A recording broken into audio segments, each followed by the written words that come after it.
Net के लिए जो भारांक दिया गया है, नेट एक राष्ट्रीय स्तर का एग्ज़ाम है और उसके लिए जो भारांक है वो केवल 5 नंबर दिया गया है। तो इतना कम क्यों दिया गया है? और नेट और पीएचडी की जो खाई है उस खाई को इतना बढ़ाया क्यों गया है? पिछले परिनियम में 2014 के परिनियम में नेट और पीएचडी का समान भारांक एपीआई स्कोर था, लेकिन आज के समय में नेट को सिर्फ 5 नंबर दिया जा रहा है और पीएचडी के लिए जो भारांक है वह 30 नंबर का दिया जा रहा है। एक राष्ट्रीय स्तर का एग्ज़ाम है और उसकी गुणवत्ता का कोई महत्व नहीं दिया जा रहा है। तो बताइए, हम लोग एग्रीगेट जो हम लोग का स्कोर बनेगा, हम लोग इंटरव्यू के लिए भी क्वालिफाई नहीं हो पाएंगे। तो फिर ये एग्ज़ाम क्यों लिया जा रहा है? ये तो एक छलावा है, इसका कोई वजूद ही नहीं रहा कि जो अभ्यर्थी नेट और जेआरएफ किए हुए हैं तो एक राष्ट्रीय स्तर का पात्रता का जो भी एग्ज़ाम है वो निकाल लिए हैं और उस बेसिस पे उनको जॉब नहीं मिलने वाली है। तो पहली मांग ये है।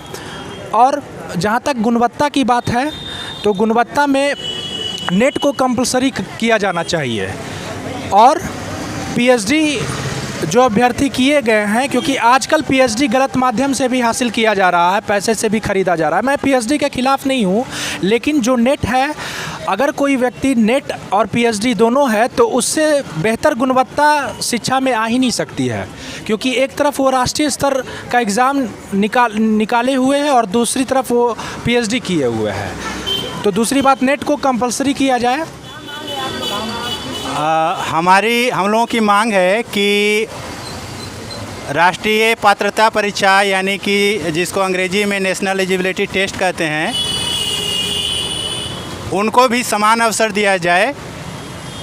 अगर पीएचडी अभ्यर्थियों को मौका दिया जा रहा है और उनको 30 अंक दिया जा रहा है और जैसा कि नियम में दिया गया है कि नेट को 5 अंक, जो नेट क्वालिफाई हैं उनको 5 अंक और जेआरएफ वालों को 7 अंक, तो ये जो इतनी लंबी खाई है, इस दूरी को पाटा जाए, क्योंकि अगर इस दूरी को नहीं पाटा गया तो नेट जेआरएफ अभ्यर्थी जो हैं उनका चयन नहीं हो पाएगा, ये असंभव है। तो हम लोग चाहते हैं कि नेट जेआरएफ को भी पीएचडी में अगर 30 अंक मिलता है तो इनको भी बराबर का मौका दिया जाए। और अगर किसी को लगता है कि नेट जेआरएफ वाले कम ज्ञानी हैं तो नेट जेआरएफ और पीएचडी तीनों की परीक्षा ले ली जाए और परीक्षा के माध्यम से जो योग्य अभ्यर्थी हैं उनको मौका दिया जाए, उनको सहायक प्राध्यापक बनाया जाए। इससे बिहार का भी भला होगा, बिहार के छात्रों का भी भला होगा। यही हम लोग कहना चाहते हैं। मेरा नाम शिवी सिन्हा है और मैं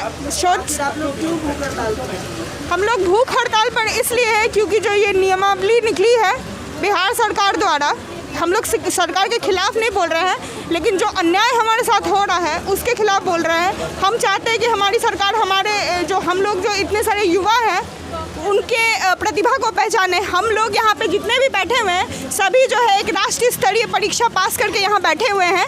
और 2 साल पहले ये नियम था यूजीसी के द्वारा कि हम लोग मतलब नेट क्वालिफाई करें, फिर हम लोग असिस्टेंट प्रोफेसर के लिए एलिजिबल होंगे, मतलब मान्य होंगे। लेकिन आज अचानक से बिहार में ये नियम पलट जाता है और कहा जाता है कि आपको पीएचडी होना अनिवार्य है। मुझे मेरा एक प्रश्न है कि आज से 5 साल पहले जो अभ्यर्थी जिन्होंने नेट पास नहीं किया था, क्वालिफाई नहीं किया था, वो पीएचडी के लोग जो कि उनको डिस्क्वालीफाई कर दिया गया था आयोग द्वारा, आज उन्होंने 5 सालों में उन लोगों ने ऐसा क्या कर दिया कि उन्हें नौकरी दी जा रही है। वो ऐसे कितने शोध निकाले गए, शोध के लिए यहाँ पे वैकेंसी निकली है कि जो स्टूडेंट्स अप्लाई करें। हम खुद पटना यूनिवर्सिटी में 2 साल केस में फंसे रहे हैं, आज हमारा भी पीएचडी कंप्लीट होता है। और उससे भी बड़ी बात, एक राष्ट्रीय स्तरीय परीक्षा के मुंह पे थप्पड़, करारा थप्पड़ है ये। 5 नंबर दे रहे हैं आप और पीएचडी को 30 नंबर दे रहे हैं। बिहार में कैसे डिग्री मिलती है सभी जानते हैं, कोई भी इस चीज़ को मतलब प्रत्यक्ष अप्रत्यक्ष रूप से सभी जानते हैं कि हाँ बिहार में डिग्री बिकती है पीएचडी की, खासकर पीएचडी की। यहाँ पे कोई भी आता जाता व्यक्ति पीएचडी कर लेता है। लेकिन हम लोग जो एक नेट जैसा एक नेशनल लेवल का एग्जाम क्वालिफाई करके हम लोग आते हैं, ओनली 6% स्टूडेंट हम लोग क्वालिफाई करते हैं, उतने सारे लाखों और बिहार के काफ़ी बच्चे कम हैं और हम लोग के साथ ऐसा अन्याय हो रहा है। हम लोग कहाँ जाएंगे? हम लोग क्या करें? आत्महत्या कर ले? क्या करें हम लोग? क्या अगर आज 15 साल तक हमें नौकरी नहीं मिलने वाली, अगर इस बार बहाली आके गई तो बताइए आप, हम लोग, हमारा यही सवाल है कि हम लोग क्या करें, कहाँ जाएं। हम लोगों ने जो इतना समय दिया है इस एक हाई लेवल, एक हाई रैंक की परीक्षा को पास करने के लिए और एक प्रतिष्ठित पोस्ट में जाने के लिए, तो ये छात्र कहाँ जाएंगे, हम लोग कहाँ जाएं। बिहार से बाहर भी हमारे लिए कोई जगह नहीं है, और यहाँ भी बिहार में भी हमारे लिए अगर जगह नहीं होगी तो हम जैसे छात्र क्या करेंगे। हाँ, ये तो शोषण हो रहा है ना, बाहर में भी शोषण होता है, बिहार में भी शोषण हो रहा है, अपने घर में ही खुद हम लोग मार खा रहे हैं। तो बताइए, अब मेरा यही डिमांड है कि नेट और पीएचडी के जो 5 और 30 की जो खाई है उसको बराबर किया जाए, ताकि हम सभी को समान मौका मिले। और नहीं तो परीक्षा ले और देखे किसमें कितनी प्रतिभा है। और यहाँ पे क्वालिटी एजुकेशन, यहाँ के बच्चे जाते हैं JNU PHU, वहाँ क्यों जाते हैं वो लोग? क्योंकि यहाँ पे जगह नहीं है, उस तरह की पढ़ाई नहीं होती, उस तरह के यहाँ लोग नहीं है जो पढ़ा सके, उस तरह का माहौल नहीं है यहाँ पे। तो यहाँ पे भी हम चाहते हैं कि हम लोग चाहते हैं कि यहाँ बिहार में भी एक अच्छा स्टैंडर्ड बने, लोग यहाँ भी आए, उम्मीद करते हैं। यहाँ से भी, यहाँ के भी छात्र उम्मीद कर, सभी लोग के लिए सक्षम नहीं है कि वो JNU BHU ये सब जगह जाके पढ़े हैं।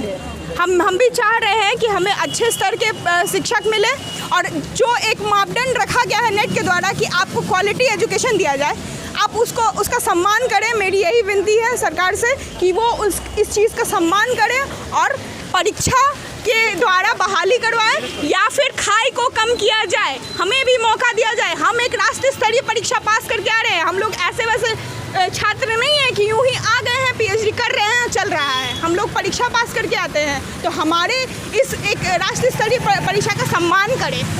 बस मेरा इतना ही कहना है। मेरा नाम नीलम कुमारी है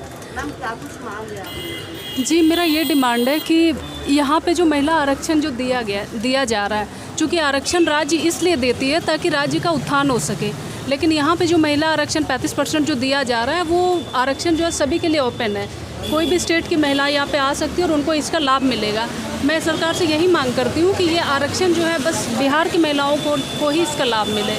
और दूसरी चीज़ ये है कि नेट जो है वो सभी के लिए अनिवार्य हो, चाहे जिनका PhD हो चाहे ना हो, सभी के लिए नेट को अनिवार्य रखा जाए।